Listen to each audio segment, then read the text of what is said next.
very important topic.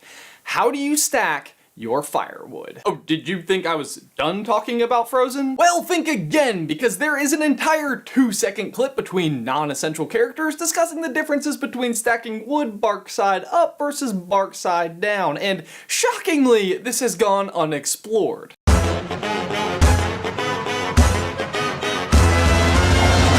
brother! No, you've got the bark facing down. The bark needs to be face up.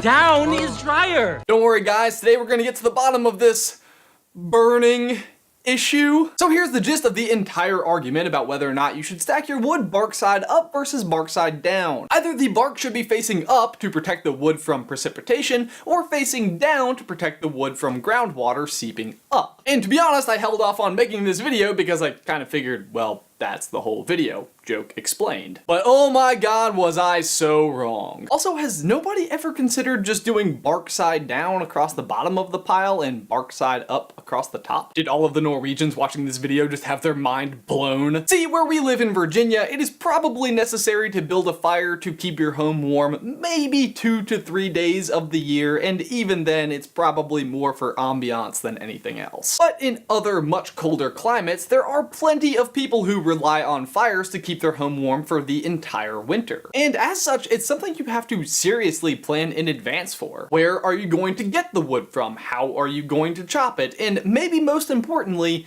how are you going to stack it? I kid you not, in some of these colder climates, firewood stacking is something of an art form, and for some, it's even described as a spiritual experience. And that kind of brings us back to this one tiny reference in Frozen, the story behind which is hilarious. It started predictably in Norway after the release of a book called Solid Wood, all about chopping, drying, and stacking wood, and The Soul of Wood Burning by Lars Midting. I hate that they got rid of the soul of wood burning part of the title in the English copy of this. I mean, Norwegian wood, chopping, stacking, and drying the Scandinavian way by Lars Midting just doesn't have the same ring to it. Either way, this book sat atop the Norwegian bestseller list for an entire year. Yeah, that's right, move over Stig Larsson, your girl with the dragon tattoo has been dethroned by How to Dry Firewood. May you rest in peace. Yeah, so maybe it topped the charts in books, but it's not like there was a movie based on it, right? That would be correct. Instead, there was a, I kid you not,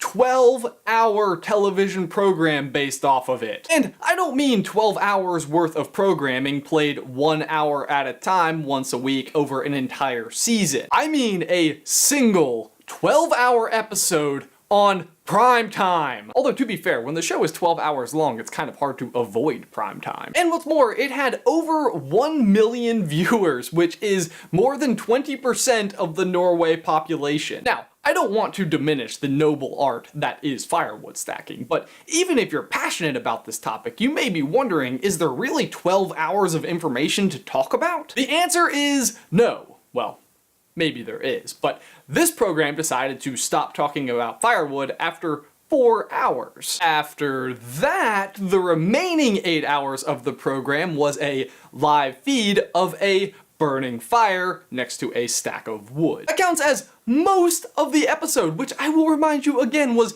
12 hours long. That means if you started watching at noon, you wouldn't be finished until midnight. What even in the heck is happening in Norway that they have this kind of time? Were there commercial breaks? When we come back, we'll be adding a nice cedar log to the flames. Don't want to miss that. Anyway, it was during this 8-hour fire footage session when the text complaints started rolling in, but they weren't things like, will there be any non-fire broadcasts tonight? No, they loved it. Here is an actual account of the program. When will they add new logs? Just before I managed to tear myself away, they must have opened the flue a little because the flame shot a little higher. And if you think he was being ironic, the viewer goes on to clarify, I'm not being ironic. The complaints were actually sparked by the stack of wood next to the fire and about whether or not it should be stacked bark side up or bark side down. And amazingly, the opinions were 50-50 for and against. I guess you could say it really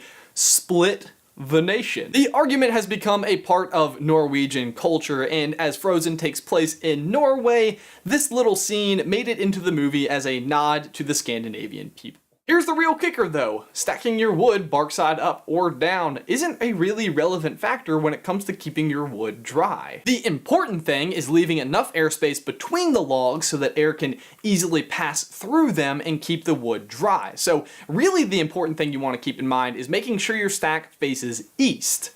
Actually, Ben, I'm pretty sure you're gonna make sure they're facing west. I'm pretty sure that is the same thing. Look, I'm not gonna have this argument with you again. Well, I guess that's one thing to consider, but you also have to decide whether or not you want to do a shaker round or a classic tower. Dome-topped or peak-roofed. Indoors or outdoors. Big logs on top or bottom. As you can see, there is a lot to consider and no end to the amount of interest I have in this topic. Just remember, how you stack your wood says a lot about you, and I will judge you accordingly. Jay, for my question of the day, when you were watching Frozen, did this scene catch your eye? Were you wondering what was going on? And if you live in an area that requires it, how do you stack your wood? Leave your thoughts in the towel section down below. Guys, thanks for watching this video. Be sure to like it and subscribe to the channel if you haven't already. If you'd like to see more Frozen action from us, and believe me, there's a lot of it, you can click right here to see that opening ice harvesting scene explained, or right here to see whether or not Hans is a mirror. Jay, that is everything that I've got for you today, man. I will see you on Tuesday.